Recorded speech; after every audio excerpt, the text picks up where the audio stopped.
So hello guys, welcome back to India's best YouTube channel for IIT JEE Chemistry Advanced, and this series comprises of some of the best problems taken from the past papers of NSEC and JEE Mains. And the most important part of these videos is the in-depth conceptual explanation for each and every problem. And for that reason, you guys must watch the videos till end. And if you feel comfortable with these comparatively simple problems, you must go out of your comfort zone and try out our Real JEE Advanced question series, where you get tough but relevant problems of JEE Advanced Plus level. And I am 100% sure that if you follow this series followed by Real JEE Advanced question series, you will get a boost in your IIT JEE score, and this channel will ultimately increase competition among all IIT JEE aspirant across India. So hello guys, here I am with part 14 of the series, taken a question from paper JEE Mains 2021, Geldahl's method. तो ये जो estimation techniques हैं और estimation methods हैं, ये बहुत ही important अभी trend में चल रहा है, मैं कहूँगा बहुत दिख रहे हैं इनके क्वेश्चंस। मेंस के पेपर में तो भर भर के दिखते हैं, इवन एडवांस 2022 के पेपर में भी केरियस मेथड पे एक अच्छा इंटीजर टाइप सवाल आया था। तो आप इन मेथड्स को बहुत अच्छे से पढ़ें, इनकी बारीकियां पढ़ें। यहाँ मैं आपको इस वीडियो के थ्रू थोड़ा ठीक ठाक से जेल्डाल्स मेथड एक बार समझाता हूँ और उसके बाद आप इस क्वेश्चन को करिएगा।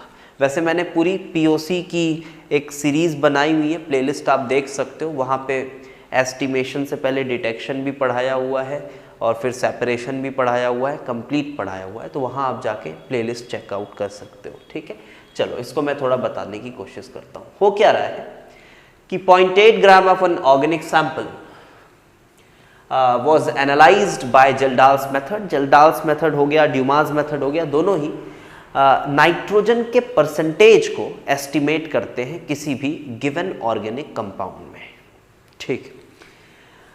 And if the percentage of nitrogen was found to be 42%, and then what amount of 1 molar sulfuric acid would have been neutralized by the ammonia। अब देखो, आप अगर आपको जेल्डाल्स मेथड की जो का प्रिंसिपल जो है, उसका जो भी सेटअप है, अगर आपको वो नहीं पता होगा तो आपको क्वेश्चन पढ़ के लगेगा अजीब सा कि कहाँ से अमोनिया आ जा रहा है, कहाँ फिर ये आपका H2SO4 क्या न्यूट्रलाइजेशन, क्या बात हो रही है, आपको नहीं समझ आएगा अगर आपको वो पूरा सेटअप अच्छे से नहीं पता है। तो जाके वीडियोस देख लो और अच्छे से उसको समझ लो। मैं अभी फिर भी एक बार समझाने की कोशिश करता हूँ। देखो होता क्या है कि आपके पास, मैं एक रफ डायग्राम से समझाने की कोशिश कर रहा हूँ। यहाँ आपका ऑर्गेनिक कंपाउंड है जिसमें नाइट्रोजन है, नाइट्रोजन वाला ऑर्गेनिक कंपाउंड आपके पास है। आपने इसमें डाला सल्फ्यूरिक एसिड और कुछ कैटलाइज करने के लिए कुछ चीजें डाली और उसके बाद इसको किया हीट, बहुत ज्यादा इसको आपने किया हीट। तो जो हीट आपने किया है ना, उससे ये बन जाता है ammonium sulphate.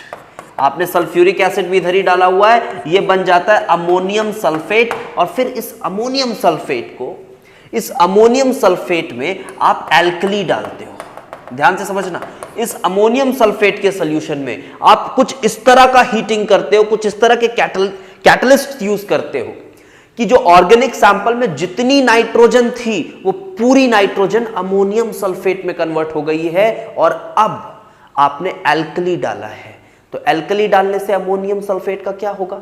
Basic qualitative analysis आपने पढ़ी होगी। अमोनियम आयन में जब आप एल्कली डालते हो तो H+ निकल जाता है और अमोनिया गैस बन के वो निकल जाती है। तो यहां भी वही होगा, एल्कली डाला, अमोनिया निकल गई, तो जो नाइट्रोजन था वो पूरा किस में कन्वर्ट हो गया? अमोनिया में कन्वर्ट हो गया है। अच्छा, तो इससे कहां से पता चलेगा कि नाइट्रोजन कितना है, कैसा है, वो कैसे पता चलेगा? अब देखो आगे का प्रोसेस देखो। तो मानो इधर से अमोनिया निकली और अब आप इस अमोनिया को एक स्टैंडर्ड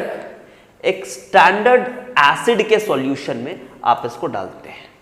ये standard acid generally concentrated sulphuric acid होता है और इसमें आप डालते हो, नॉन मोलैरिटी का होना चाहिए, नॉन मोलैरिटी का होना चाहिए, इसमें आप डालते हो। अच्छा, फिर क्या करा जाए? तो क्या अमोनिया इससे एस्टिमेट हो जाता है? उसके बाद क्या करते हैं, फिर आपको ये पता करना है भाई कि अमोनिया कितना आया, क्योंकि अगर अमोनिया पता चल गया तो अल्टीमेटली आपको N का एस्टिमेशन हो जाएगा, इजी कैलकुलेशंस है। तो आपके पास ये concentrated sulphuric acid known molarity का था, ऑब्वियसली वॉल्यूम भी नोन था, तो जब इसमें आपने अमोनिया डाला तो कुछ amount of sulphuric acid neutralise हुआ होगा, कुछ amount of sulphuric acid neutralise हुआ होगा। उसी न्यूट्रलाइजेशन की यहां बात हो रही है। कितना न्यूट्रलाइज हुआ उसका ना फिर इसका पकड़ के बैक टाइट्रेशन कराया जाता है। बैक टाइट्रेशन का भी कंसेप्ट आपने पढ़ा होगा, एडवांस के लिए आपने जब टाइट्रेशन पढ़ी होगी तो उसमें ये टर्म जरूर पढ़ा होगा। अच्छा टर्म है, इसके क्वेश्चंस भी बनते हैं, ऑल्दो उतना नाम से पूछे जाने वाला नहीं है, बट इस फिनोमेना को अपन बैक टाइट्रेशन कहते हैं। आप इस सल्फ्यूरिक एसिड को लीजिए जो कि पहले स्टैंडर्ड था, लेकिन अमोनिया आने के बाद अब इसकी भी जो स्टैंडर्डाइजेशन है वो थोड़ी सी गड़बड़ा गई है। तो अब इसको पकड़ के फिर एक स्टैंडर्ड एल्कली सॉल्यूशन के साथ इसकी टाइट्रेशन करोगे, उससे ये पता चल जाएगा कि कंसंट्रेटेड सल्फ्यूरिक एसिड अब कितना बचा है, उससे पता चलेगा अमोनिया कितना आया था, और इस तरह से कुछ एस्टिमेशन किया जाता है। ये इन शॉर्ट मैंने आपको बता दिया जेल्डाल्स मेथड। तो चलो अब आ जाते हैं इस क्वेश्चन पे। अब ये कह रहा है कि 0.8 ग्राम सैंपल है और उसमें नाइट्रोजन कितनी है, वो है 42%। तो अगर 0.8 ग्राम आपका सैंपल है तो नाइट्रोजन का उसमें अमाउंट कितना हो गया, मास कितना हो गया, 42% है, तो 42/100 ऑफ 0.8 ये हो गया नाइट्रोजन का अमाउंट, मतलब मास। तो नाइट्रोजन के मोल्स कितने हो गए, एक नाइट्रोजन एटम 14 ग्राम्स, अगर एक मोल ऑफ नाइट्रोजन एटम्स की बात करो 14 ग्राम्स, तो डिवाइडेड बाय 14, तो ये क्या आ गया आपको, ये आ गया moles of nitrogen in the organic sample, moles हो गए नाइट्रोजन के। अच्छा, अब अमोनिया निकल रहा था ना, पहले अमोनियम सल्फेट में कन्वर्ट हुआ, उसमें एल्कली डाले तो अमोनिया निकला, ये प्रोसेस था। तो अगर 1 मोल नाइट्रोजन है तो अमोनिया भी 1 मोल निकलेगा। बहुत क्लियर सी बात है, 1 मोल नाइट्रोजन है तो अमोनिया भी 1 मोल निकलेगा, मतलब ये नाइट्रोजन के मोल्स हैं और यही अमोनिया के भी मोल्स हैं, यही अमोनिया के भी मोल्स हैं। This is the moles of ammonia. अच्छा, तो अगर अमोनिया के मोल्स पता है तो सल्फ्यूरिक एसिड के कितने मोल्स उस अमोनिया के साथ रिएक्ट करेंगे वो भी पता चल जाएगा, बिकॉज यहाँ जो अमोनिया है वही लिमिटिंग है ना, क्योंकि आपने एसिड तो ठीक ठाक लिया है, क्योंकि उसके बाद आपको उस एसिड का बैक टाइट्रेशन करना है और पता लगाना है कि उस एसिड में कितना एसिड यूज हो गया अमोनिया के साथ। समझ रहे हो, बहुत सिंपल फिनोमेना, अच्छे से समझिए।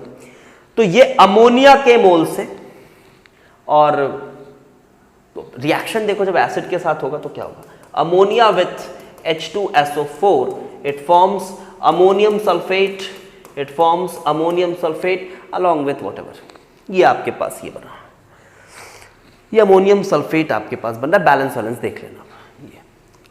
अब इससे क्या समझ आता है कि जब आप बैलेंस वैलेंस करोगे तो यू विल सी कि इसके 1 मोल के लिए इसका 2 मोल न्यूट्रलाइज होता है।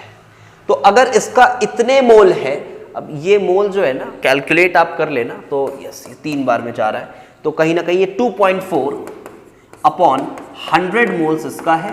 तो जो इसका न्यूट्रलाइज हुआ होगा ये इसका आधा हुआ होगा, तो 1.2/100 मोल्स। यस, तो 1.2/100 मोल्स ये न्यूट्रलाइजेशन सल्फ्यूरिक एसिड की हुई, तो हो गया ना। अब क्या बचा, आपको 1 मोलर सोल्यूशन दिया है तो उसका कितना ml यूज करोगे कि इतने मोल सोल्यूशन बने। एक क्लास 11 की पहली क्लास में सीखते हो ये सब आप। तो यस, मोलैरिटी, चलो फिर भी टाइम पास थोड़ा कर देता हूँ। Molarity is equals to moles upon volume, so moles is equals to molarity into volume. You can simply find the volume and volume will come out to be 12 ml. Volume will come out to be 12 ml. So yes, integer type, numeric type question था and the answer is 12. बढ़िया था, जेल्डाल्स method आपका revise हुआ और अगर आपने बना लिया तो बढ़िया बात है, उतना मुश्किल था नहीं वैसे। ओके, थैंक्स फॉर वॉचिंग, मिलते हैं अगली वीडियो में।